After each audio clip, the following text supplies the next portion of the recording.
Hello dear students, आज के इस लेक्चर में हम डिस्कस करेंगे one word substitute from 31 to 40 words. तो देखिए आज हम 10 वर्ड्स और डिस्कस करेंगे। तो चलिए स्टार्ट करते हैं इस लेक्चर को।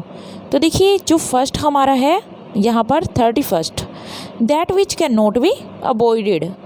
कोई ऐसी चीज़ जिसे हम अवॉइड नहीं कर सकते, किसी भी कीमत पर जिसे अवॉइड नहीं किया जा सकता, उसे हम क्या कहते हैं।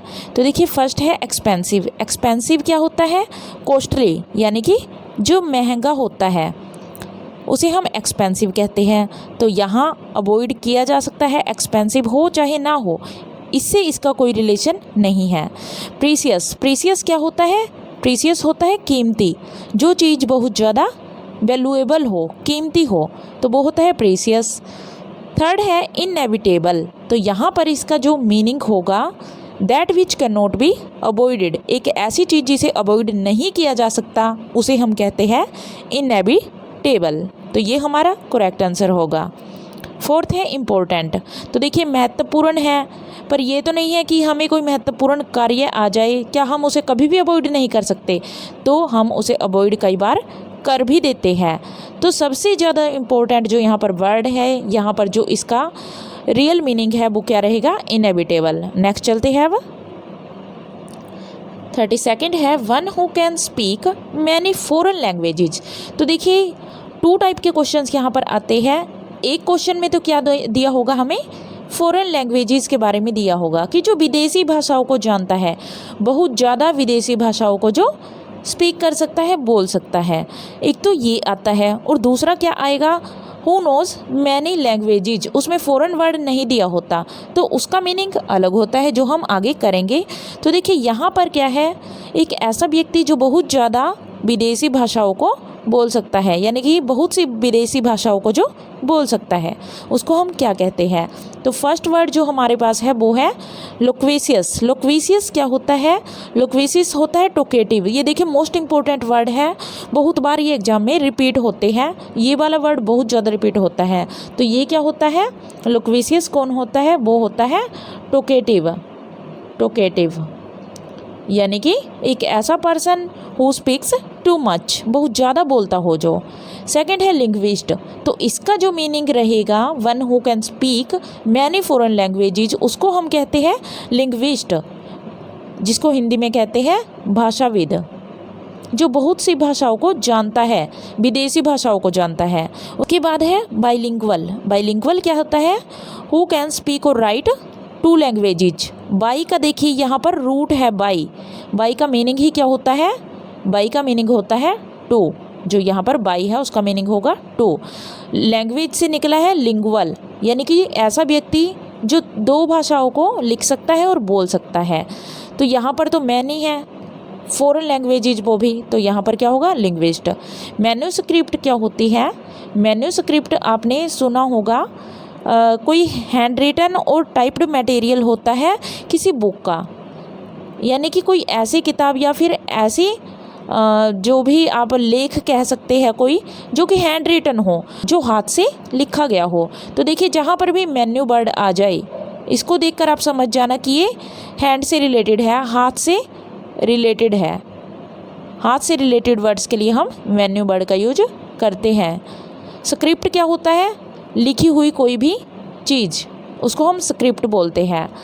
तो यहाँ पर मैन्यूस्क्रिप्ट क्या हुआ? हाथ से लिखी हुई कोई चीज़।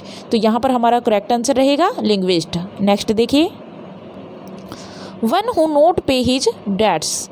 एक ऐसा व्यक्ति जो अपने ऋण को, अपने कर्ज को चुका नहीं सकता या चुका नहीं पाता, उसके पास इतना पैसा ही नहीं है जो अपना कर्ज चुका सके, तो उसे हम कहते हैं इंसॉल्वेंट।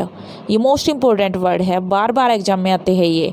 तो क्या होगा? एक ऐसा व्यक्ति इंसॉल्वेंट कहा जाता है, जिसको हम हिंदी में दिवालिया भी कह देते हैं। दिवालिया यानी कि कंगाल हो चुका हो, जो कर्ज ना चुका पाए जो अपना, उसे हम इंसॉल्वेंट कहते हैं। ग्रेडी होता है लालची। नोटोरियस होता है, इससे पहले हम कर चुके हैं। नोटोरियस होता है एक बैड पर्सन, एक ऐसा पर्सन जो अपने बुरे कार्यों के लिए जाना जाता है। विलेन क्या होता है? विलेन भी क्या होता है? खलनायक, जिसको बोलते हैं एक गलत व्यक्ति जो कि किसी प्ले के अंदर, किसी नाटक वगैरह के अंदर क्या करता है, एक खतरनाक व्यक्ति का, एक खलनायक का रोल करता है जो कि हीरो का ऑपोजिट होता है। नेक्स्ट देखिए अब, a person who never takes alcoholic drinks, एक ऐसा व्यक्ति जो बिल्कुल भी अल्कोहल नहीं लेता, यानी कि शराब या फिर उससे बनने वाला कोई भी पेय जो नहीं लेता, कोई भी पेय पदार्थ नहीं लेता, तो ऐसे व्यक्ति को हम क्या कहते हैं। तो देखिए ड्रंकार्ड क्या होता है, ड्रंकार्ड होता है शराबी जो बहुत ज़्यादा शराब पीता है, उसे हम ड्रंकार्ड कहते हैं। थीस्ट क्या होता है, जो गॉड में बिलीव करता है, जिसे हम आस्तिक कहते हैं। प्रीस्ट क्या होता है, प्रीस्ट होता है पंडित या चर्च का पादरी। अब यहाँ पर हमारे पास क्या बचा, teetotaller, most important word है ये भी। एक ऐसा व्यक्ति जो शराब को हाथ तक नहीं लगाता, उसको हम कहते हैं टीटो टेलर। नेक्स्ट देखिए अब, that can be called fit to drink, एक ऐसी चीज़ जिसे क्या कहा जा सकता है कि पीने के लिए जो क्या है पूरी तरह से स्वस्थ है, हमारे लिए अच्छी है जो पीने की चीज़, तो उसको हम क्या कहते हैं। एडिबल क्या होता है, एडिबल होता है fit to be eaten, fit to be eaten, एक ऐसी चीज़ जो खाने में क्या हो, अच्छी हो हमारे लिए, हमारी बॉडी के लिए फिट हो खाने के लिए, जो वो तो होती है एडिबल, तो ये तो खाने की चीज़ है।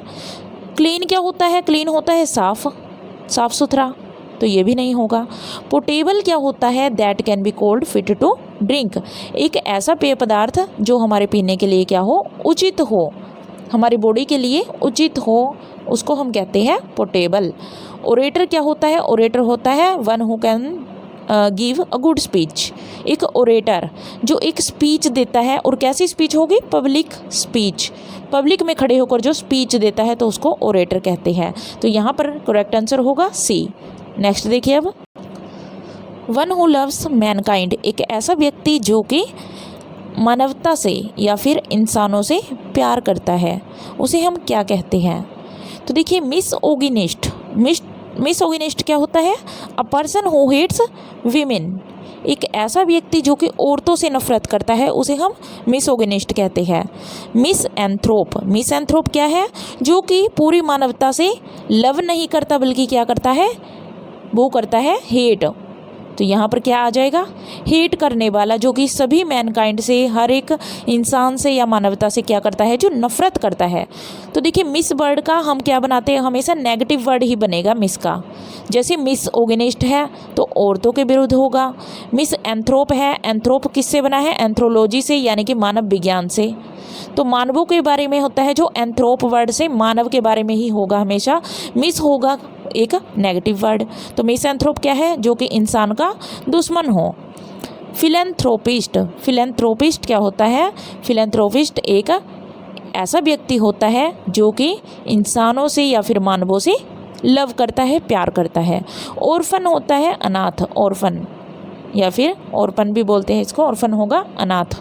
नेक्स्ट देखिए, having more than one wife और husband at the same time, तो देखिए एक ही समय होगा, एक ही समय पर क्या होते हैं, हैविंग मीन्स होना, क्या होना, मोर देन वन वाइफ, एक से ज़्यादा पत्नियां होती है जिसकी एक ही समय पर, या फिर एक से ज़्यादा पति होते हैं, यानी कि ऐसा व्यक्ति या फिर ऐसी औरत आप कह सकते हैं, या फिर ऐसा मर्द जिसकी एक समय में दो पत्नियां होगी, और औरत है तो उसके एक समय में एक से ज़्यादा हस्बैंड हो गए, तो उसको हम क्या कहते हैं, तो उसको हम कहते हैं polygamy. Polygamy most important word है ये भी। पैथोलॉजी क्या होता है, पैथोलॉजी होता है जब हम क्या करते हैं, स्टडी ऑफ डिसीजेज, जब हम स्टडी करते हैं किसकी, बीमारियों की, तो उसको पैथोलॉजी कहा जाता है।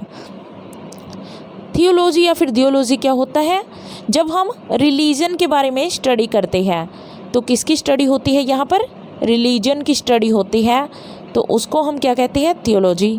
पॉलीगैमी क्या है, जो हमारा ये क्वेश्चन है। कैलीग्राफी क्या होता है, कैली क्या होता है, कैली होता है सुंदर, क्लीन, और ग्राफी मीन्स ग्राफ से रिलेटेड लिखना। ग्राफी वर्ड जहाँ भी आ जाए तो लिखना से आप इसको लिंक करके चलोगे, क्योंकि इसका रूट है ये लिखना का। तो कैलीग्राफी क्या हुआ, बहुत ही सुंदर राइटिंग, कैली को ब्यूटीफुल से लिंक करते हैं हमेशा हम, तो ब्यूटीफुल राइटिंग को कहते हैं कैलीग्राफी। नेक्स्ट चलते हैं अब, स्टडी ऑफ डिसीजेज।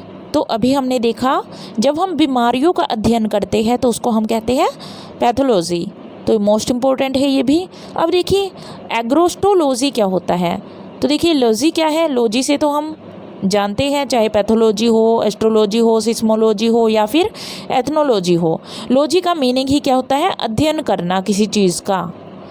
अब यहाँ पर है एग्रोस्टो, जहाँ भी एग्रोस्टो वर्ड आएगा या फिर एग्रो, यहाँ आप लिंक करके चलेंगे ग्रास से।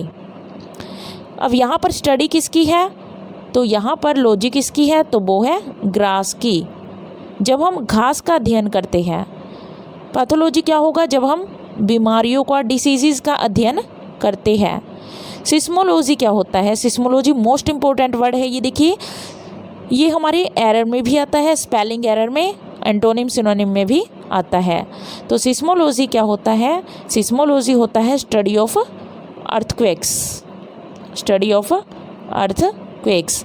जब हम भूकंप विज्ञान करते हैं, यानी कि भूकंप कहाँ पर आया, कितनी तीव्रता का आया, तो उसको हम सिस्मोलॉजी बोलते हैं। उसके बाद है इथनोलॉजी। इथनोलॉजी क्या होता है, ये भी मोस्ट इम्पोर्टेंट वर्ड है, बहुत बार रिपीट होता है। तो ये होता है स्टडी ऑफ द रेसिस। जब हम मानव जाति के विज्ञान की बात करते हैं तो उसको हम बोलते हैं एथनोलॉजी। नेक्स्ट देखिए अब, one who can speak many languages, एक ऐसा व्यक्ति जो बहुत सी लैंग्वेजेज को बोलता है। तो देखिए इसका मैं पहले बता चुकी हूँ, अगर यहाँ पर फॉरेन वर्ड आएगा तो उसका क्या हो जाएगा, हमारा फॉरेन वर्ड होगा तो होगा वो लिंग्विस्टिक। अगर हमारे पास क्या है, one who can speak many languages, एक ऐसा व्यक्ति जो कि बहुत सारी भाषाओं को बोल सकता है। तो देखिए यहाँ पर फॉरेन भाषाओं की बात नहीं है, कोई भी भाषा हो, यानी कि एक से ज़्यादा भाषाओं को जो बोल सकता है उसको हम कहते हैं पॉलीग्लॉट। एक बात और आपको यहाँ पर याद रखनी है, जो कि यहाँ पर जो दो वर्ड दिए गए हैं, इन दो में से कई बार हमें एक एग्ज़ाम में देकर कोई भी स्टेटमेंट इनमें से आ जाती है, तो हम इन दोनों में से एक चूज़ कर सकते हैं। अगर दोनों होती हैं तो हमें देखकर चलना है कि हमें फॉरेन लैंग्वेजेस देखनी है या फिर डायरेक्ट मैनी लैंग्वेजेज। अगर ये नहीं है तो हम इन दोनों में से कोई भी वर्ड दिया होगा वही हमारा करेक्ट होगा। उसके बाद है लैरिंजोलॉजी। तो देखिए लैरिंगो या फिर लैरिंजोलॉजी किसको कहते हैं, द स्टडी ऑफ थ्रोट। जब हम गले का अध्ययन करते हैं, हमारे गले का अध्ययन करते हैं तो उसको लैरिंजोलॉजी कहते हैं। एंग्लोफोबिया क्या होता है, एंग्लोफोबिया होता है एक फियर। फोबिया किसको कहते हैं, फियर। किस चीज़ का फियर, एंग्लो किससे रिलेटेड होगा, तो ये होगा इंग्लिश से। जब हमें इंग्लिश पीपल का या फिर